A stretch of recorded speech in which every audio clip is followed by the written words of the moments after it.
Hey there guys, it's Bladerbire here, bringing you a new StarCraft English commentary, and this time I've picked a very interesting matchup for you. Hopefully you'll enjoy this. This will probably be the manliest game of StarCraft that you have seen in quite some time now, and indeed if you know that it's going to be manly, you know it's going to be Reach right there on the left side of the screen, facing off Stork in what should hopefully be a pretty epic PvP between these two guys.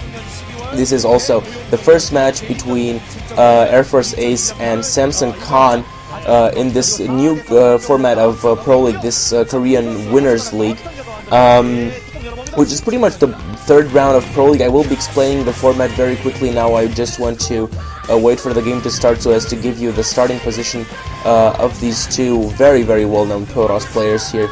And they will, by the way, be facing each other off on Chupung-Ryeong, and we have, this is Stork right here as the teal or jade green Protoss at the top right, and at the bottom left right there as I'm not entirely sure what that is, probably like yellow or something similar. We'll have Reach at the bottom left. It's orange.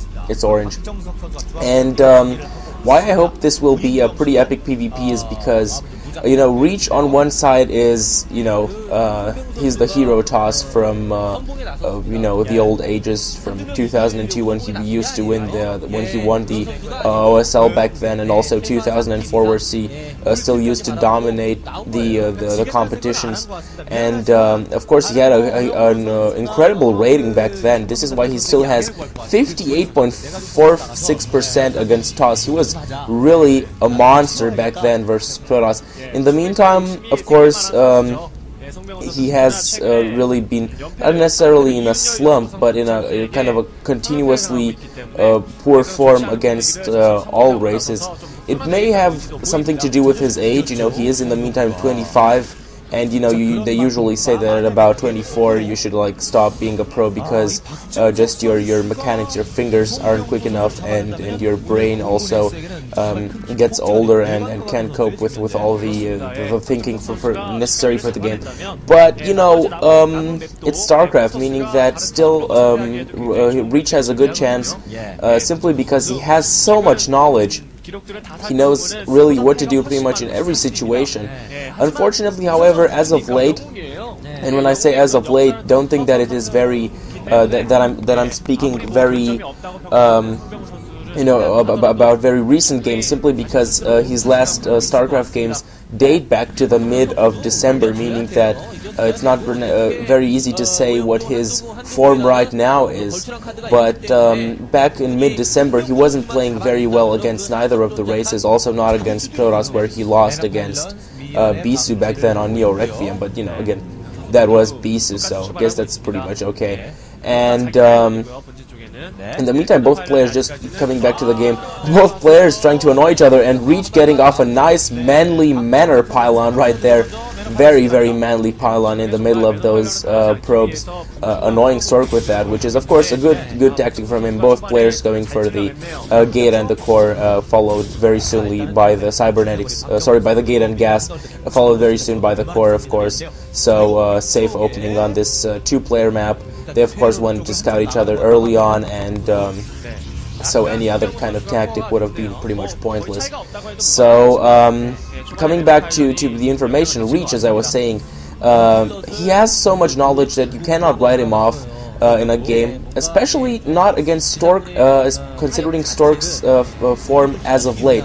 Stork, you know, used to dominate the scene back at the end of 2008. However, now at the beginning, really late 2008 and the beginning of 2009, he has not been doing very well. He has also been in somewhat of a slum, and I know that if people might have not agreed with me some weeks ago when I was doing commentaries on Stork matches, you definitely have to agree now that he is in sort of a slump, simply because he has been losing a lot of games, many games that he probably wouldn't have really wanted to lose. Also, looking at his PvP lately, he lost at the end of December against Backhoe in the GOM Classic Season 2. Got a win over anytime on particularly this map, which maybe boosts up his chances a bit, but still, what I'm trying to say is that Reach is not having that desperate mission as he probably would have had some months ago. and Reach now, of course, trying to get rid of that scouting probe. Both players will try to be doing this so as to keep their opponent somewhat in the dark as far as the further tech is concerned. You see that probe of Reach's was eliminated, and that robotics facility was immediately put down by Stork. And the same thing will probably be done by Reach right now, putting a very, very quick robotics facility down. And I guess both players will anticipate a robotics facility from the other. It's pretty much makes sense. However, it's not necessarily 100% certain, meaning that it's always nice to keep the other guy guessing, and so getting him to get that observatory to really make sure that everything is going, so to speak, according to plan, so as he's expecting. And yeah, also talking a little bit about the map here, Chupung-Ryeong is a map that probably all of you know very, very well in the meantime, two-player map, and the really defining part of this map here are the two, so to speak, mountainous ridges that go through the middle, parallel. Actually, they're not parallel, I noticed in the meantime. They're actually kind of a curve, a kind of a yin-yang mountainous range, so to speak. And the thing is that there are two ramps that are very, very important on this in this mountainous range, because if you hold these two big ramps that are the best way to cross over these ridges, you have a very, very strong position, because the player attacking from below the ramp, of course, has a much weaker position, a much poorer position, and getting to control your opponent's ramp, so the one closer to him, can be very, very important in just establishing a good contain up there and starving him more or less to death. And also establishing that contain there reduces his chances of being able to somehow attack you and annoy you from getting an economic edge, which is of course also another good thing about that. And yeah, expansions are at more or less what would be below at 7 o'clock and at 6 o'clock and at 5 o'clock, so down on the map, and the same thing goes, up on the map. You can pretty much think about it like 11 and 12 and 1 o'clock, so to speak. And in the middle you have some other bases, but I have never seen a game where those things were used. The only thing you could use would be 3 or 9 o'clock, other expansions with minerals plus gas as well.